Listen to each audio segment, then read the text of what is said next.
ஒரு நாள் நரியொன்று மிகுந்த பசியுடன் காட்டில் அங்கும் இங்குமாக சுற்றித் திரிந்தது. அதனுடைய கண்களுக்கு ஏதாவது மிருகம் அகப்பட்டால் அதனை அடித்து சாப்பிட வேண்டும் என்று தோன்றியதால் அங்கும் இங்கும் தேடி ஏதாவது மிருகம் அகப்படுவதா என்று பார்த்தது. ஆனால் அதனுடைய கண்ணிலோ ஒரு மிருகமும் அகப்படவில்லை. எவ்வளவு தேடியும் வேட்டையாடி சாப்பிடுவதற்கு எந்த மிருகமும் அகப்படவில்லையே, என்ன செய்வது என்று யோசித்து கொண்டிருந்த நரி அங்கும் இங்குமாக சுற்றி பார்த்து கொண்டிருந்தது. அப்பொழுது நரியின் கண்களுக்கு கழுதை ஒன்று தெரிந்தது.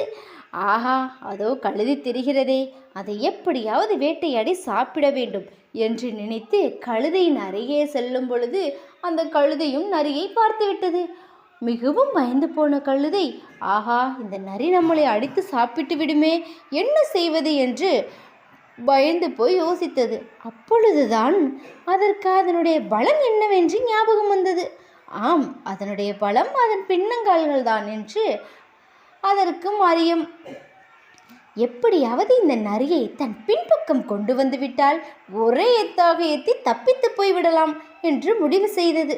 உடனே நரியிடம் சென்று, எனக்கு உங்களை பார்த்தால் மிகவும் பயமாக உள்ளது.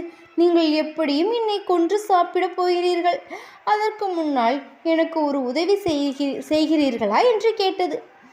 அதற்கு நரியும் உடனே என்ன உதவி என்று கேட்டது. அதற்கு கழுதை கூறியது, நேற்றுதான் குரங்கு ஜோசியர் ஒருவரிடம் சென்று நான் எவ்வளவு நாள் உயிருடன் வாழ்வேன் என்று கேட்டேன். அதற்கு அந்த குரங்கு ஜோசியர், உன்னுடைய ஆயுள் ரேகை உன்னுடைய வாழ்வரை நீண்டுள்ளது, அதனால் நீ 50 வருடம் வரை உயிருடன் வாழ்வாய் என்று கூறியது. ஆனால் நான் என்று உங்களிடம் மாட்டிக்கொண்டேன். தயவு செய்து என்னுடைய வாழ்வரை என்னுடைய ஆயுள் ரேகை இருக்கிறதா என்று பார்த்து கூறுங்கள் என்று கூறியது. ஒரு நிமிடம் யோசித்த நரி, எப்படியும் நாம் இந்த கழுதையை அடித்து சாப்பிடப் போகிறோம், அதற்கு முன்னால் அதை கேட்கும் உதவியை செய்து விடுவோமே என நினைத்து கழுதையின் வால் பக்கத்தில் ஏதாவது ரேகை உள்ளதா என்று பார்த்தது.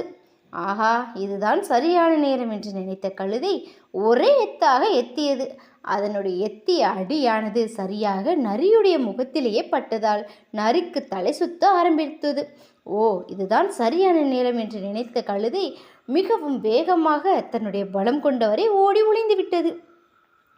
ஏமாந்து போன நரியாரோ ஒரு குழியில் விழுந்து முடங்கி கிடந்தார். திஸ் வீடியோ ஸ்பான்சர்ட் பை பைமோட் ஷாப்பிங் ஆன்லைன் ஆப். இந்த ஆப்போட லிங்க் டிஸ்கிரிப்ஷனில் கொடுத்துருக்குறேன். இந்த ஆப் மூலமாக நம்ம பர்ச்சேஸ் பண்ணுற பொருட்கள் ரொம்பவும் ஈஸியாக நமக்கு டெலிவரி ஆகும்.